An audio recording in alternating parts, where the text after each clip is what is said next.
naquela época, nós, os alunos, queríamos coisas novas no curso de teologia. E a gente achava que os nossos professores não estavam tão atualizados, nem prontos para oferecer essas coisas novas. Então, assim, voltados para a ala progressista, e não éramos tão exigentes. Por quê? Naquela época foi quando surgiu a haste. A haste vai fazer 60 anos, né? Agora, né? Acho que o ano que vem, uma coisa assim. Então, Associação de Seminários Teológicos Evangélicos. isso, continuo frequentando a haste. Semana passada tivemos assembleia e tal. Então, a haste foi a associação que traduziu os primeiros bons livros de teologia para o português, que nós não tínhamos bons livros. O que tinha de teologia, eu me lembro, quando começou o seminário, eu entrei na aula, não conhecia nada, o professor foi dizendo, quem não sabe inglês, francês e espanhol, aqui não tem futuro, porque os bons livros estão em inglês, francês, espanhol e alemão.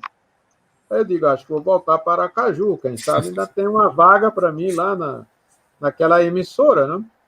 Aí, bom, mas não era tanto assim, né?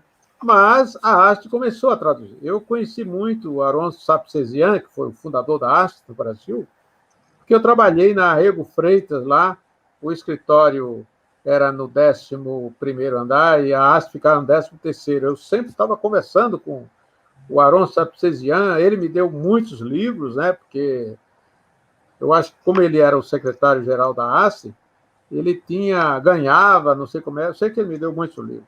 Esses livros que ele me deu, um pastor que dava aula no seminário disse: você ganhou do Aron, você devia jogar fora. O Aron é ecumênico, o Aron é comunista, o Aron era o diabo, né? Mas era essa linha que nos agradava. E o que aconteceu? Com o tempo, nós fomos percebendo que os professores que tínhamos não nos atendiam em relação à nossa curiosidade teológica, né? Nossa vontade de aprender, nossa vontade de conhecer mais, de Barth, de Brunner, de Bultmann, que eram os grandes nomes da época. Não? E aí, baseado nisso, eu não vou citar nome de professor aqui, né? Porque aí fica chato, né? Os parentes já morreram todos, viu? Mas fica chato algum parente ouvir eu falar sobre isso. Mas é assim, eu me lembro que nós, então, fizemos um documento através do DA, né, do Diretório Acadêmico, questionando o que a gente precisava, o que a gente queria de coisas novas, e fomos questionando. Foi chegando o mês de junho e a gente chegou a dizer que nós não tínhamos condição de fazer exames, tinha exame no meio do ano, porque a gente não se sentia à vontade com o pensamento teológico muito conservador e a gente queria coisa nova. Bom, e fizemos um documento declarando que não compareceríamos ao exame, no dia do exame, que era assim, eu acho que umas 2 semanas de exame. E nós comunicamos que não íamos. Aí o reitor da época fez uma declaração dizendo que, se não comparecêssemos, no dia 30 de junho, deveríamos desocupar os aposentos do seminário. Eu era interno na época, não? E eu não tinha outra casa aqui, eu não tinha parente em São Paulo, não tinha nada. Né?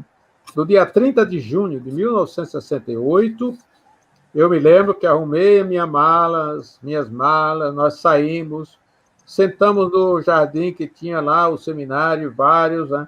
Uns foram para casa porque tinham parentes em São Paulo, outros viajaram para o interior e outros ficaram sem saber para onde ir.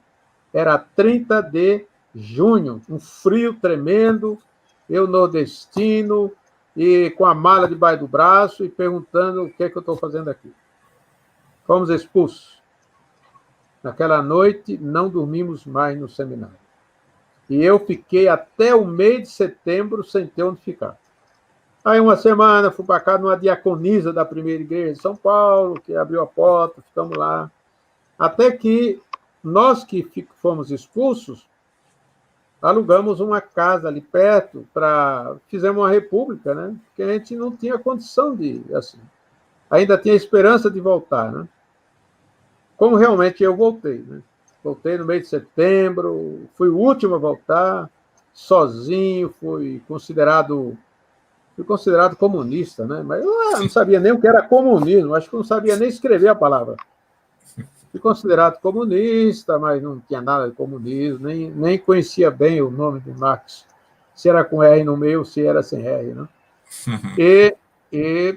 Mas aí voltei. Então, quando voltamos, o seminário se fechou mais ainda, né? E eu permaneci até o final porque eu tinha um sentido de vocação muito forte. Que a minha pergunta para mim mesmo, por que eu saí de Aracaju, deixei lá uma carreira que seria, né, eu creio, bem interessante para mim, para vir para São Paulo e agora sem nada.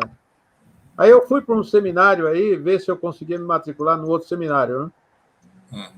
Não vou dizer o nome do outro seminário, porque vai ficar chato. Mas não era presbiteriano, porque os presbiterianos estavam tudo fechado. Aí eu fui num outro seminário, aí eu e um colega. O colega eu posso até dizer, né? Eu e o Alcide Duque Estrada, parente ainda do homem do hino lá, né? Aí nós fomos, fizemos uma entrevista. Aí ele disse, daqui a 2 dias vocês ligam para saber. Aí ligamos. Aí o Deão disse, o Alcides Duque Estrada, se quiser estudar aqui, é convidado. Mas o senhor Leontino, não. Porque nós pedimos informações e disseram que o senhor é comunista. Aí o Alcides disse assim, então eu também não vou. E o Alcides não foi, né? O Alcides não foi fazer o curso lá e tal, e ficamos. Até que depois eu consegui voltar, provando que eu não tinha nada de comunista, não sabia nem se Karl Marx era alemão, ou era francês, ou era brasileiro. Não sabia nada.